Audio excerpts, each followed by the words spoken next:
그리고 내가 기회 있을 때마다 이제 요거를 설명하는데, 이거를 왜 자꾸 설명을 하냐 하면 여러분들이 개념을 정확하게 좀 이해를 했으면 좋겠다 라고 해서 이제 반복해서 설명을 하는 거예요.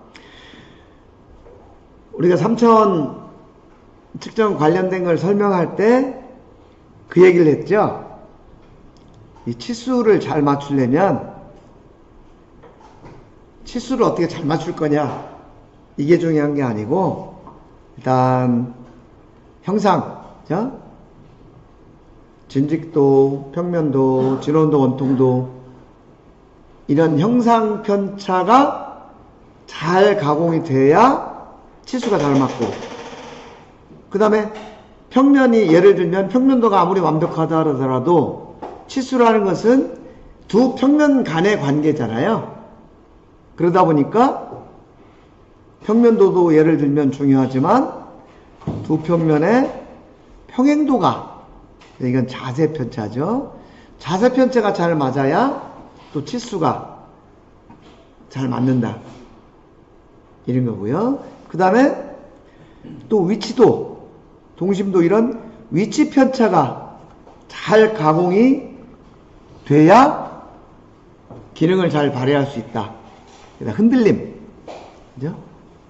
이런 것들이 잘 관리가 돼야 그것들이 바탕이 돼서 이 치수라는 것이 잘 맞을 수 있다. 이런 거를 누차 강조를 했죠.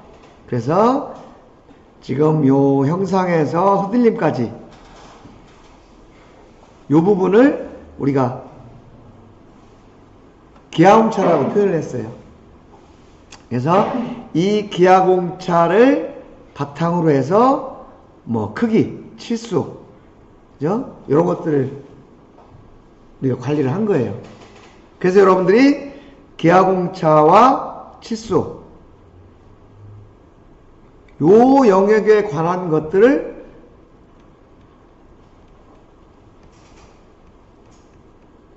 (3차원) 측정 실습에서 공부를 한 거예요. 3차원 측정에서는 좌표를 읽어서 원하는 형상을 계산하고, 그것을 기준값과 비교를 해서 편차를 구하고, 또 그걸 가지고 치수를 구하고 위치도를 구하고, 이런 것들 했던 거죠. 그래서 기하공차 부분을 중간 영역이라고 보면 이제 크기나 치수, 요거는 좀 큰 영역으로 볼 수 있죠. 그런데 기하공차를 떠받치고 있는 그 밑부분, 그 밑부분에 뭐가 있냐 하면 표면 텍스처라는 게 있는 거예요. 그러면 요 표면 텍스처는 치수나 기하공차로 표현되는 것보다는 훨씬 더 작은 영역의 수치지만, 이것은 제품의 기능에 영향을 미친다. 주로 마모, 반사, 이런 기능에 영향을 미치는 거죠. 지금 아까 얘기한 크기, 치수, 기하공차, 이것은 주로 무엇에 영향을 미친다고 그랬죠? 요거는 조립성,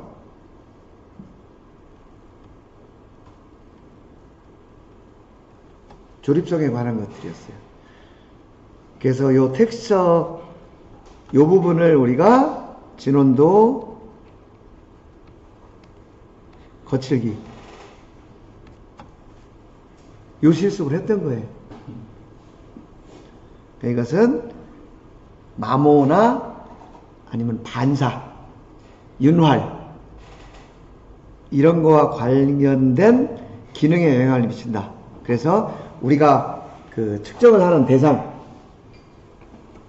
이것은 표면 텍스처라는 기능에 관련된 부분이 있고, 조립에 관련된 기하공차, 그 다음에 그보다 더 큰 영역으로 본 치수, 이런 것들이 있다라는 거 여러분들이 항상 염두에 두고 그런 개념을 가지고 이제 측정을 해야 된다라는 거 말씀드리고요. 그 다음에 우리가 이 가공 표면에 대해서 좀 생각을 해봐야 되는데, 그냥 눈으로 볼 때는 얘가 다 표가 안 나죠? 평면도가 다 좋은 것 같죠? 이렇게 보이지만 실제로 이제 일부분을 여기를 확대를 해서 보면 얘가 완전히 평평한 것 같지만 어떤 큰 간격의 물결무늬가 보인다. 그리고 이 중에 일부를 또 확대를 해서 보면 더 미세한 부분, 이런 굴곡이 있다. 이렇게 이 표면이 구성되어 있다는 거 생각을 하고요. 그 다음에 이 표면에는 가공, 이런 거칠기, 파상도, 이런 물결무늬도 있지만 어떤 흠집도 있어요. 흠집. 이 흠집은 표면 거칠기, 표면 텍스처 측정에서는 제외를 한다 라는 거고요. 가공을 하면 항상 방향이 생긴다라는 거. 그리고 표면 텍스처 측정도 좌표 측정이라고 그랬죠. 3차원 측정기만 좌표 측정기가 아니고 표면 텍스처 측정기도 다 좌표 측정기예요. 원통 형상 측정기도 마찬가지고. 그래서 여러분들이 항상 XYZ라는 좌표계를 기준으로 전부 생각을 해야 되는데, 얘가 Z, 이쪽이 X, 그 다음에 Y축이 있다면 XYZ 다 측정할 수 있다면 얘가 3D가 되고요. 그 다음에 우리는 그 접촉식이었죠. 접촉식 프로파일을 접촉식으로 측정했기 때문에 X, Z 이걸 측정하는 2D다. 그러니까 여러분들이 2D, 3D를 여기서는 2D보다 한 차원 높은 게 3D고 이런 개념으로 보면 안 돼요. 3D는 3D 용도가 있고 2D는 2D 용도가 있어서 이거는 용도의 문제지 차원의 문제가 아니다 라는 거 이해하고요. 그리고 이 표면 텍스처를 얘기할 때 항상 여기 보면 여기 뭐라고 되었냐면 파상도 간격이라는 표현이 있어요. 이 간격은 X축하고 관련된 거예요. X축은 간격. 그 다음에 여기 보면 파상도 높이가 있어요. 이것은 Z축은 높이. 이렇게 항상 기억을 하고 있어야 돼요. 그럼 여러분들이 내가 한번 전에 배운 거 여러분들 기억해 보라고 문제를 하나 해볼게요. 지금 이게 파상도고 이 파상도의 일부분을 확대를 해보면 여기 이제 거칠기 간격 또는 거칠기 높이 이게 나오는데, 파상도냐 거칠기냐를 구분하는 기준은 X축에 관련된 것일까요? Z축에 관련된 것일까요?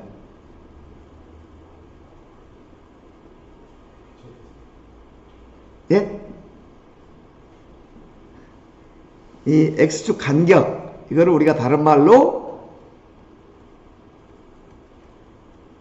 파장이라고 표현해요. 이런 파가 있으면 이 파의 간격, 길이, 그래서 파장이라고 얘기를 하고, 이 높이는 또 진폭이라고 표현을 하기도 해요. 요 높이, 요건데, 파상도냐 거칠기냐를 결정하는 요소는 뭐였죠?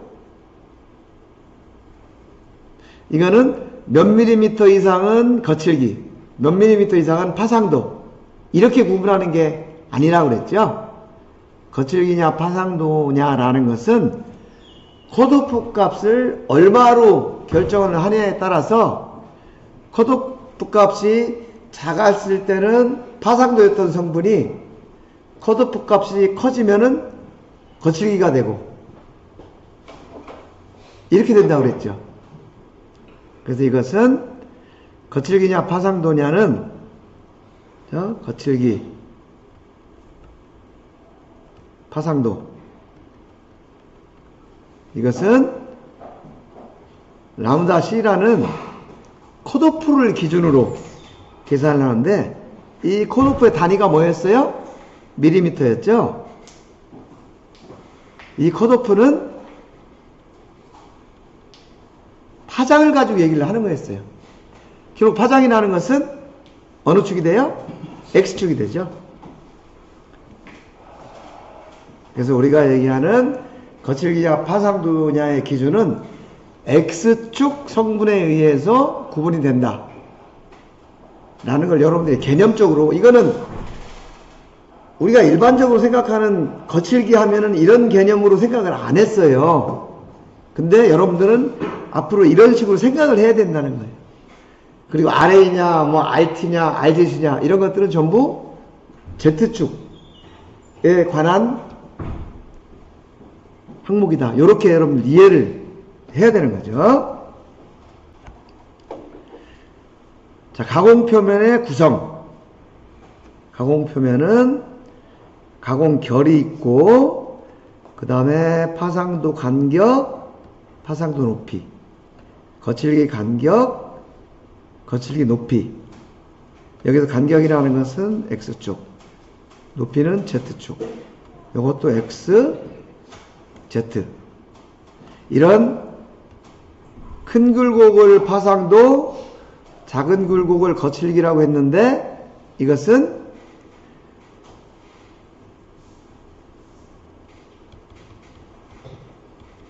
컷오프라는 요 파장에 의해서 거칠기냐 파상도냐 이것이 구분이 된다 라는 거고요.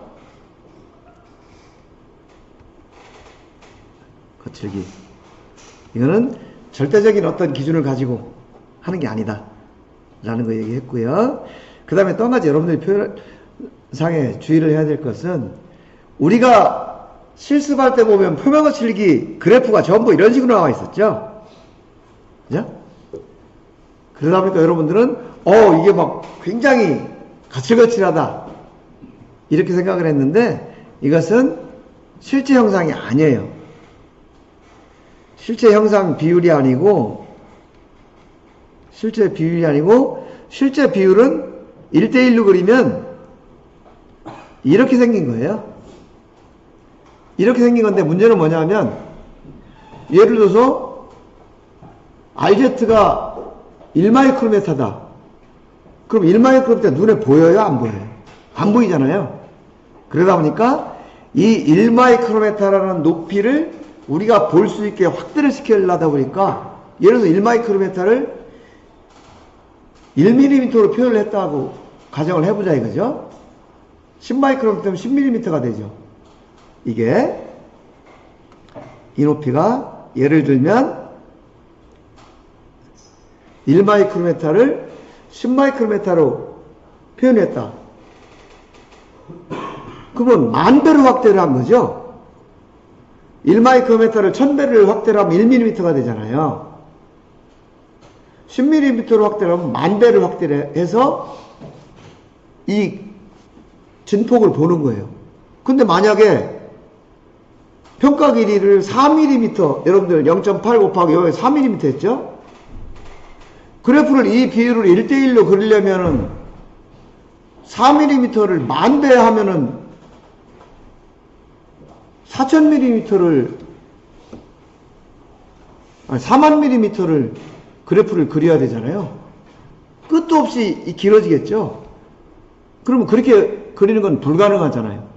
그리고 그렇게 그려놨을 때 또 실제 표면 그 거칠기나 파상도를 구분하기 힘들고, 그래서 X축은 압축을 하고 그 다음에 Z축은 이렇게 잡아 늘린 거예요. 그러다 보니까 항상 이런 그래프가 나온다. 그래서 이건 비율이 1대1이 아니다라는 거예요. 만약에 1대1로 그리면 어떻게 되느냐? 지금 이렇게 되는 거예요. 우리가 표면 거칠기 촉점 TV 보통 2마이크로메타라고 그랬죠. 이런 형상을 가지고 얘를 측정을 하는 거예요. 근데 그래프는 이렇게 그리죠. 그러다 보면 실제 이만한 촉침도 이렇게 뾰족하게 이렇게 그려지는 거죠.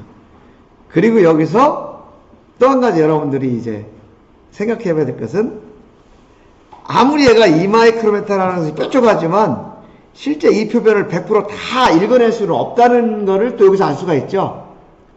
이 문제가 뒤에서 다시 거론이 될 거예요. 지금 여기서는 우리가 표면 거칠기 그래프가 비율이 1대1이 아니다라는 거 항상 염두에 두고 있어야 돼요. 그래서 이것도 지금 그 얘기를 하는 건데, 거칠기 그래프가 이렇게 나왔어. 그래서 A, B, C, D, E가 여기에 이렇게 다 몰려있는 것 같지만, 이 그래프 1대1로 그리면 A, B, C, D, E가 이렇게 옆으로 벌어져 있다. 근데 이것을 좁혀서 Z축을 확대해서 이렇게 본 그래프다. 요거를 여러분들이 이제 착각을 하시면 안 되고요. 가공 공정과 표면 텍스처의 관계, 이걸 좀 한번 생각을 해봅시다. 아까 이게 지금 가공 표면이에요.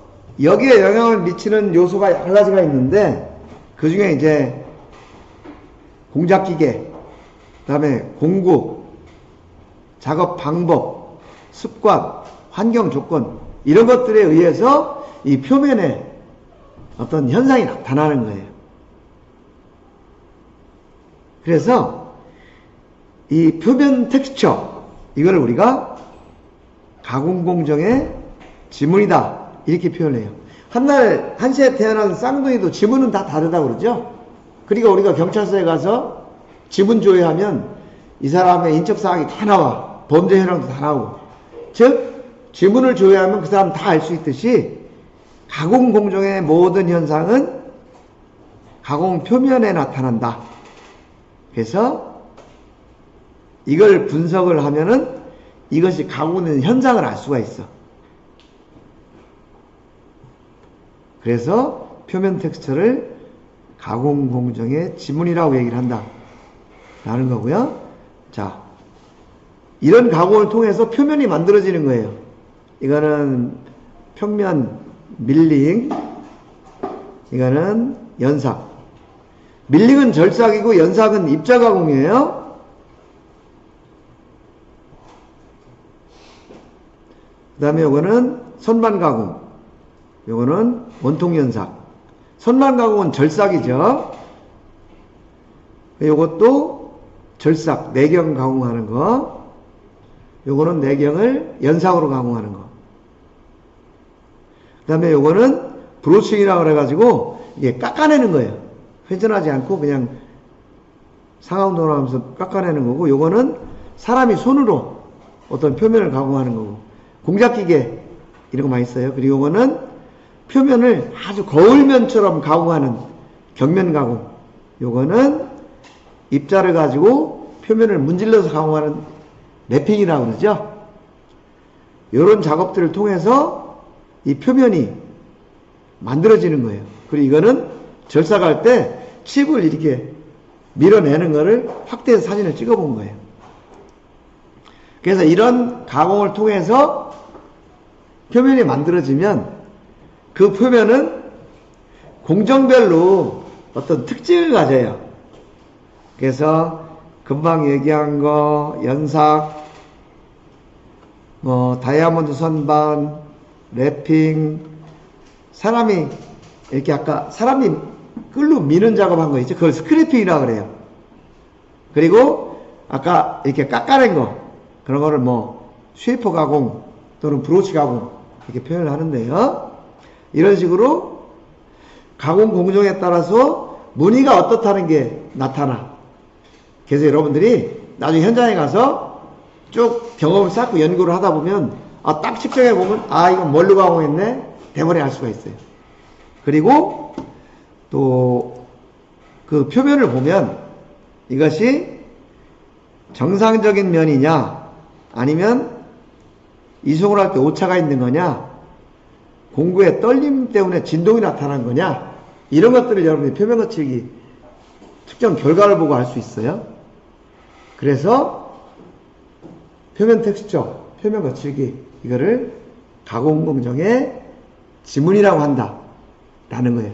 근데 이제 여러분들이 이 단계까지 가려면 어떻게 해야 돼요? 이제 끊임없이 공부를 해야 되겠죠. 현장에서 많이 측정을 해보고, 조사를 하고, 분석을 하고, 연구를 하고, 이렇게 해야 이제 이런 것들을 알 수 있는 전문가가 되는 거예요. 여러분, 앞으로 이런 전문가가 돼야 되는 거예요.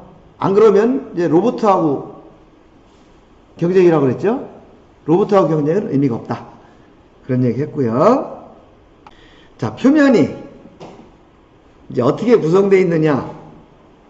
아까 얘기한 걸 다시 한번 정리한 건데요. 표면은 재료의 미세한 조직, 절삭 공구, 공략기계 안내면, 부품의 응력 패턴, 이런 것 때문에 어떤 표면이 이제 변화가 있는데, 주로 표면 텍스처는 이 세 가지, 거칠기, 파상도, 형상, 이 세 가지로 구성이 되어 있고요.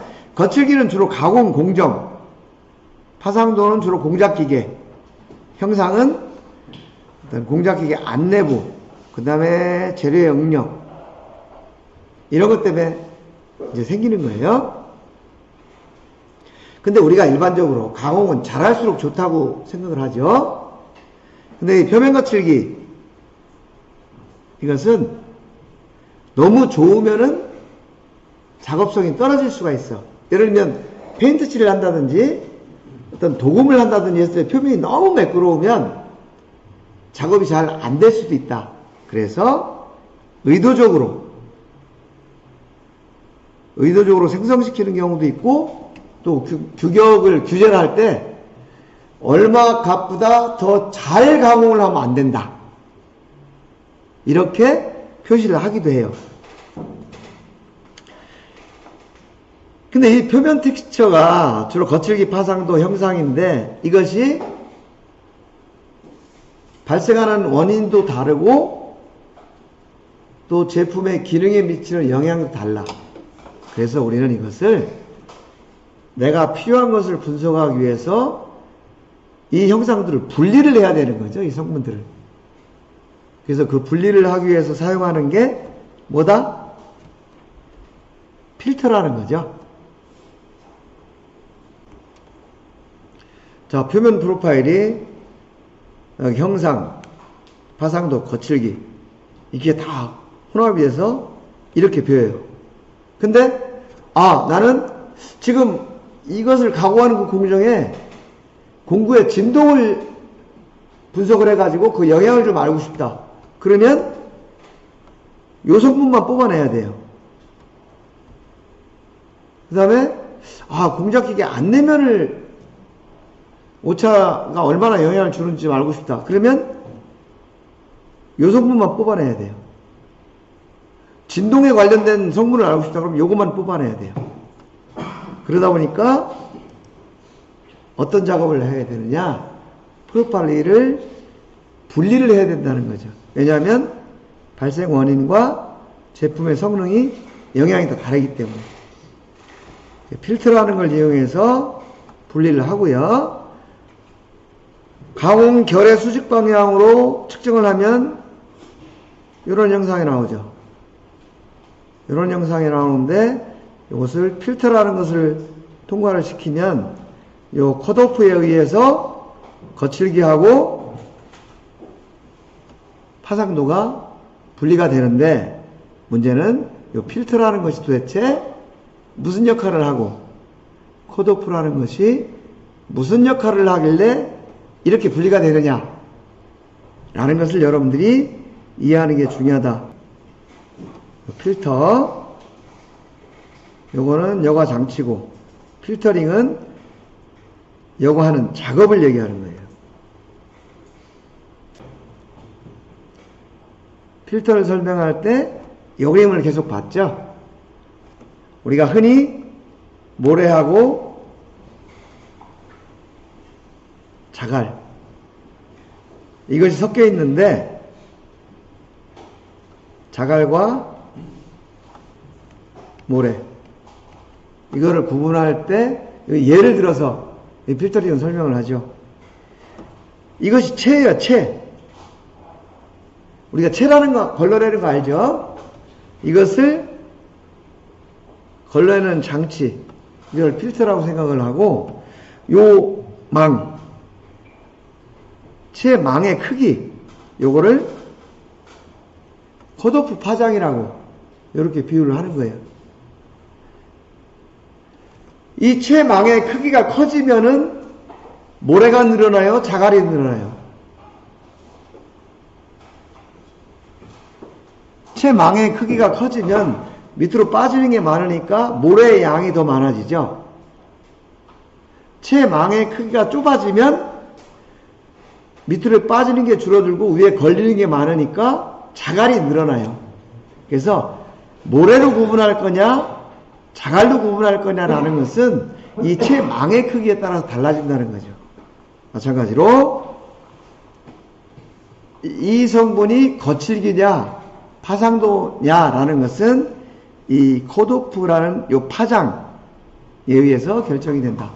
컷오프 파장이 커지면 아까는 파상도라고 걸렸던 것이 밑으로 빠져나와서 거칠기가 되는 거예요. 반대로 채망의 크기가 줄어들면 얘는 아까는 빠져나왔는데 이번에는 못 빠져나와 걸리는 거죠. 걸렸다는 것은 아까는 거칠기로 분류됐던 게 이번에는 파상도로 구분이 된다. 그런 얘기죠. 그래서 파상도를 평가하는 필터를 저역 필터 또는 장파, 롱 웨이브 필터 이렇게 표현을 하고요. 거칠기를 평가하는 필터를 고역 필터 또는 단파. 단파라는 것은 숏, 짧은 파장, 롱 웨이브 이렇게 비유를 한다 라는 거고요. 그 다음에 우리가 대역 필터 라는 게 있어요. 원하는 어떤 구간만 뽑아내겠다. 그럼 이제 대역 필터라는 거를 사용하는 건데, 이것도 나중에 중요하게 사용되니까 개념을 잘 이해하시면 좋을 것 같아요. 자, 여기 콩, 팥, 그 다음에 좁쌀. 얘가 이렇게 섞여 있어요. 여기에. 근데 이것을 나는 팥만 걸러내겠다. 그러면 필터를 어떻게 구성하냐 하면 요 망의 크기, 요게는 콩보다는 작고 팥보다는 크게 구멍을 뚫어놓으면 여기 콩만 남고 밑으로 다 빠지겠죠. 그리고 요 밑에다가 여기는 팥보다는 작고 좁쌀보다는 크게 구멍을 뚫어놓으면 좁쌀은 여기로 다 빠져요. 그래서 내가 원하는 팥만 여기 이렇게 모을 수 있다. 이런 개념이 대역 필터다. 이렇게 여러분 이해를 하시면 되고요. 근데 지금까지 내가 설명을 하면서 뭐 빠진다, 걸린다 이렇게 표현을 했잖아요. 근데 표면거칠기나 진원도 필터에서는 칼로 무브에서 이렇게 딱 자르기가 어렵고 또 한 가지 이런 게 있어요. 아까 요 채 망의 크기가 0.8이라고 그랬잖아요. 요게 0.8, 요것도 0.8. 그런데 자 여기에 자갈이 0.8mm 짜리가 여기에 들어왔어. 크기가 0.8이다. 그럼 얘는 걸려야 돼요? 빠져야 돼요?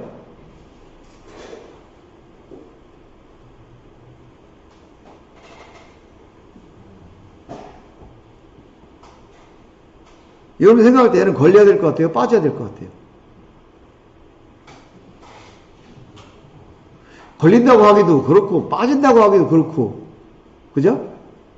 그래서 거칠기 필터들은 어떻게 평가를 하냐 하면 2분의 1은 통과 2분의 1은 걸려. 이렇게 평가를 하는 거예요. 예를 들면 이런 거죠. 자, 컷오프는 X축하고 관계가 된다 그랬어요. 얘가 0.8이야. 그리고 얘가 10마이크로미터야. 얘는 밀리미터죠, 파장 길이는. 그럼 얘는 요것만 보면은 이 거칠기 프로파일의 높이는 10마이크로미터잖아요. 근데 이 0.8짜리가 0.8, 10짜리가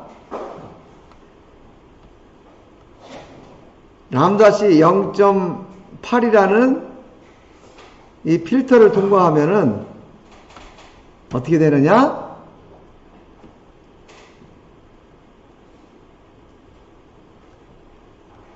10마이크로미터가 50%만 통과를 하니까 5마이크로미터가 된다는 거죠.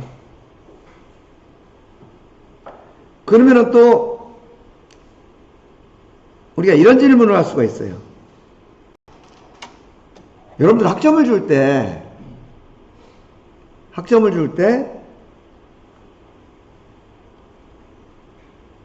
자,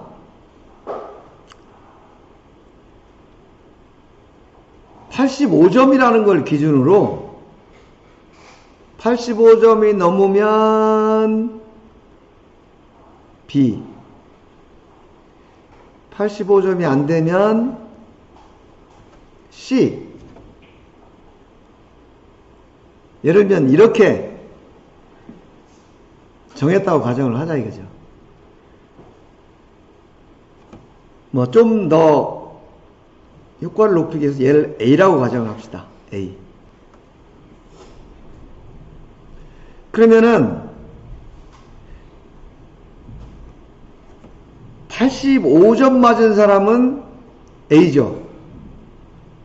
85점 맞은 사람은 A 학점을 받아요. 근데 84.99999점을 받은 사람은 C 학점을 받아야 되죠. 여러분 생각할 때 이거 합리적인 것 같아요? 아닌 것 같아요? 이게 합리적이지 않아요? 또 한 가지. 85점 맞은 사람이나 100점 맞은 사람이나 똑같이 A야. 그럼 100점 맞은 사람 입장에서는 기분 나쁘죠. 그죠? 근데 50점을 맞으나 84.999점을 맞으나 C야. 그럼 또 84.999 맞은 사람이 기분 나쁘죠. 0.1점 차이 때문에 내가 A 못 맞은 것도 억울한데 50점 맞은 사람하고 같은 C가 됐다? 이거는 참 승질나죠? 그래서 어떻게 했어요?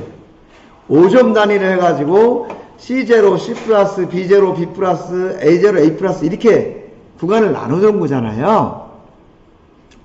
그거하고 마찬가지로 표면 거칠기도 필터가 그렇게 구성이 되어 있다는 거예요. 아까 내가 자 지금 이런 채망이 있어요. 요 채망의 크기가 요거야. 그러면은 8.000001 밀리미터는 여기에 걸려서 자갈로 남아있고 7.99999 인성분은 밑으로 빠져가지고 여기가 모래가 됐어. 그죠? 요거는 자갈.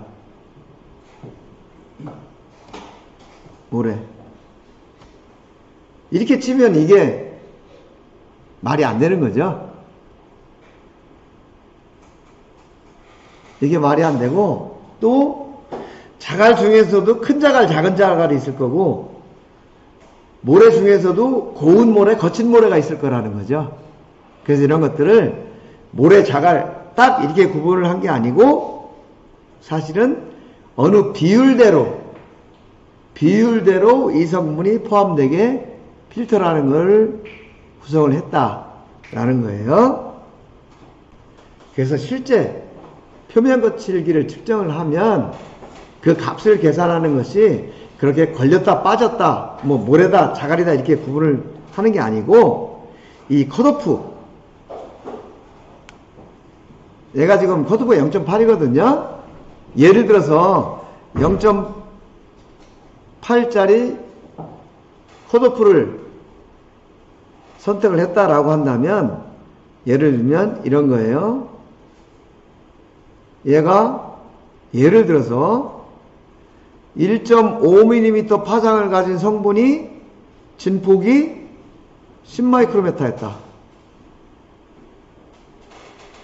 얘가 0.8마이크로메타짜리 진폭을 가진 성분이 얼마예요?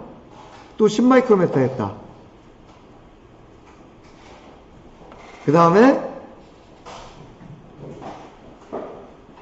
얘가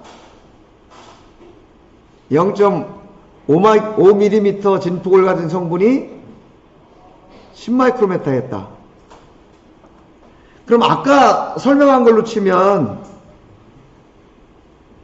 거칠기를 따진다면 얘는 1.5니까 0.8보다 크니까 없어지고 얘는 0.8이니까 반만 들어가니까 10의 2분의 1이니까 5마이크로메타가 되고 얘는 0.5니까 10마이크로메타 해서 15마이크로메타가 거칠기가 계산이 된다. 이렇게 얘기를 할 수가 있는데 실제는 그게 아니고 이렇게 되는 거예요.